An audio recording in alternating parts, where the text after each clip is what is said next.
Hello welcome everyone to my YouTube channel. और आज मैं ब्लॉग लेके आई हूँ नैमिष धाम का। तो हम लोग गए थे नैमिष धाम आज के दिन, और जहाँ जहाँ मैंने दर्शन किए मैंने सबकी वीडियोस जो है वो कैप्चर की है। पूरी कोशिश की थी कैप्चर करने की, जहाँ पे रेस्ट्रिक्शन थी वहाँ पे भी मैंने ट्राई किया है कि मैं कैप्चर कर सकूँ आप लोगों के लिए। तो ब्लॉग को पूरा देखिएगा स्किप किए हुए बिना एंड तक, ताकि आप लोग जो है वो दर्शन कर सके अच्छे से। नैमिष धाम जो लोग नहीं जा पाए हैं, जो लोग नहीं जानते वहाँ के बारे में, तो मैं आगे आपको बताती रहूँगी।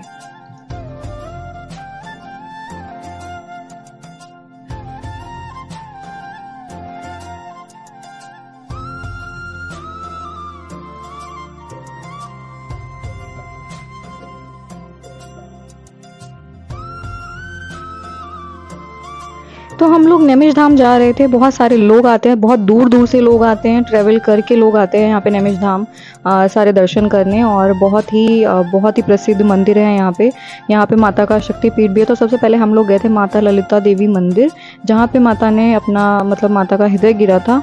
तो ये भी एक शक्तिपीठ में से है। तो सबसे पहले हम यहाँ पे गए थे और यहीं से शुरुआत की थी। ये वहाँ की मार्केट है, नैमिष धाम की पहली मार्केट, जहाँ पे हम लोग गए। और जैसे मार्केट में सामान मिलता है वैसे, और बहुत छोटी सी मार्केट है। तो सबसे पहले हमने लिया प्रसाद में माता को ये सब चढ़ता है, और फिर उसके बाद हम लोग चले गए दर्शन करने के लिए।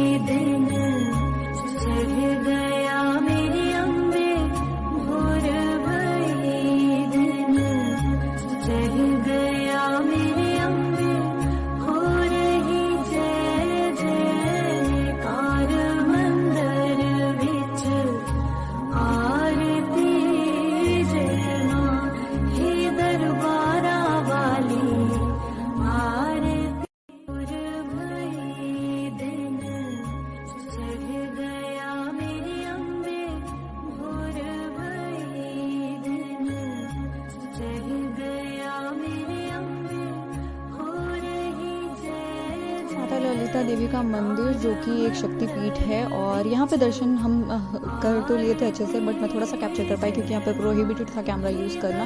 बट आप लोगों के लिए थोड़ा सा कैप्चर किया था मैंने। फिर उसके बाद हम लोग कार पार्क करके निकल चुके थे बैटरी रिक्शा पे, क्योंकि ये जो बैटरी रिक्शा वाले होते हैं ना, ये सारी जगह इनको पता होती है और ये दर्शन करा देते हैं। जितने भी यहाँ पे स्थान है ना, वहाँ पे अच्छे से दर्शन करा देते हैं। और ये 40 रुपये पर पर्सन लेते हैं सब जगह के दर्शन कराने के। तो हम दूसरी जगह जहाँ पे पहुँचे थे वो था चक्र तीर्थ स्थान। और यहाँ पे कहते हैं, ऐसी मान्यता है कि अगर चक्र तीर्थ की परिक्रमा आप कर लो ना, तो चारों धाम का फल मिल जाता है। जो चारों धाम की यात्रा पे नहीं जा पाते हैं वो चक्र तीर्थ आके यहाँ पे परिक्रमा कर लें तो उनको फल मिल जाता है।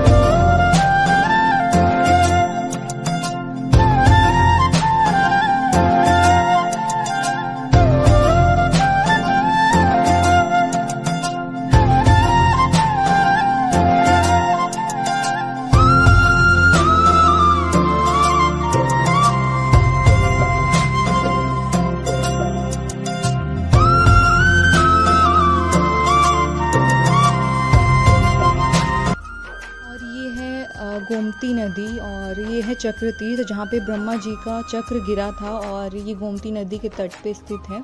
कहा जाता है कि यहाँ का पानी जो है वो सीधा पाताल लोक से आता है, और बहुत ही ज़्यादा मान्यता है यहाँ की। अगर कोई नहीं गया है और चारों धाम की यात्रा पे नहीं जा पा रहा है तो यहाँ आके ज़रूर आए। जैसे ये चक्कर लगा रहे हैं ना, आप सामने देख पा रहे होंगे, ऐसे ही ये चक्र तीर्थ के पूरे चक्कर लगा के आप अपनी परिक्रमा जो है वो पूरी कर सकते हैं।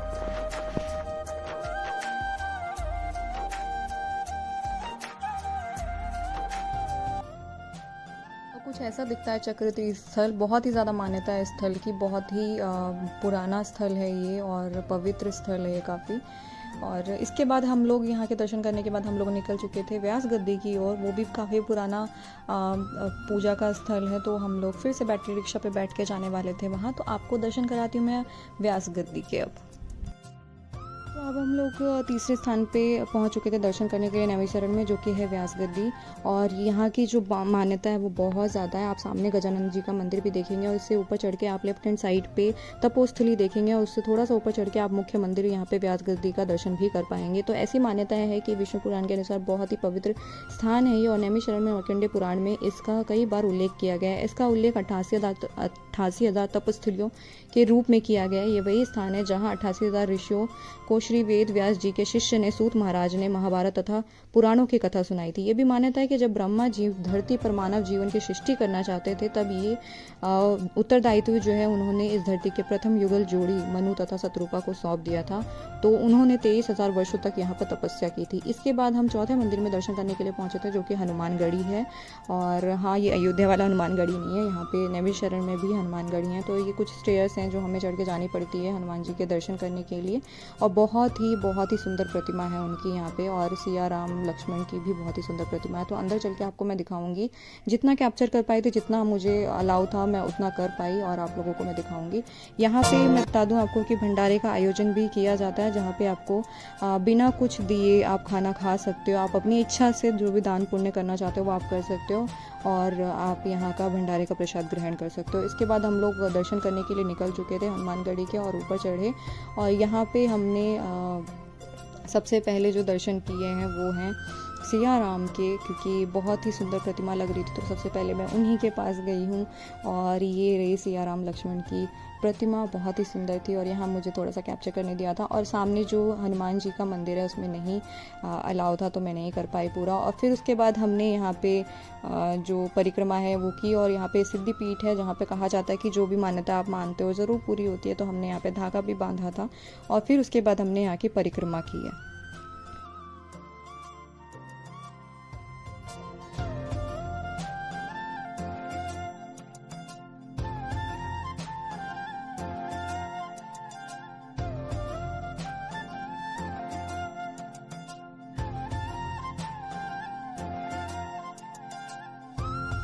इसके बाद यहीं पास में ये पांडव जी का मंदिर है, जहाँ पे हम लोग दर्शन करने गए थे। तो मैं अंदर से भी आप लोगों को दिखा देती हूँ। यहाँ भी मना था कैप्चर करना, फ़ोटोज़ वगैरह लेना, बट फिर भी मैं आपको थोड़ा सा दिखा दूँगी। ये पांचों पांडव हैं, जिसमें नकुल जी, भीमसेन जी, धर्मराज जी, भगवान श्री कृष्ण, अर्जुन जी, सहदेव जी हैं, और ये माता द्रौपदी हैं। इनके हम लोगों ने दर्शन किया। बहुत छोटा सा मंदिर है, दान पुण्य जो भी करना चाहते हैं आप अपना करके दर्शन कर सकते हैं। बहुत ही प्यारा मंदिर है। उसके बाद हम लोग निकल चुके थे दूसरे मंदिर में दर्शन करने के लिए, जो कि साउथ का मंदिर जिसको कहा जाता है वो है। और यहाँ पे बहुत ही ज़्यादा रिस्ट्रिक्शन होती है, आई मीन फ़ोटो वगैरह कैप्चर करने में, बट फिर भी मैंने थोड़ा बहुत किया है। यहाँ पे विष्णु भगवान की जो प्रतिमा है वो बहुत ही सुंदर बनाई गई है। उनके आगे भोले बाबा की भी प्रतिमा है। तो अंदर चल के दिखाती हूँ आपको कि कैसा है यहाँ का नज़ारा, और बहुत ही प्यारी जगह है। आप लोग आए तो ये सारे मंदिर ज़रूर जाए नैमिषारण्य में। जैसा कि मैंने आपको कहा है कि बैटरी वाला रिक्शा यहाँ पे बुक किया जाता है, वो आपको सारे दर्शन करा देगा।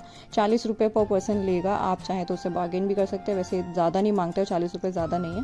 तो ये है सुंदर सा मंदिर, बहुत ही प्यारा, बहुत ही सुंदर। तो मेरा ये व्लॉग आज का यहीं तक है, क्योंकि व्लॉग ज़्यादा लंबा हो जाएगा नहीं तो नैमिषारण्य में कहाँ आप लोग घूमे, नैमिष धाम में कौन कौन से मंदिर आप लोग जाए, तो ये सारा व्लॉग था। कुछ ही मंदिर जो है मैंने अभी दिखाया, और नेक्स्ट पार्ट में जल्दी ही लेके आऊँगी। और बहुत ही यूज़फुल होने वाला है उन लोगों के लिए जो नैमिष धाम जाने वाले, नैमिषारण्य जाने वाले हैं।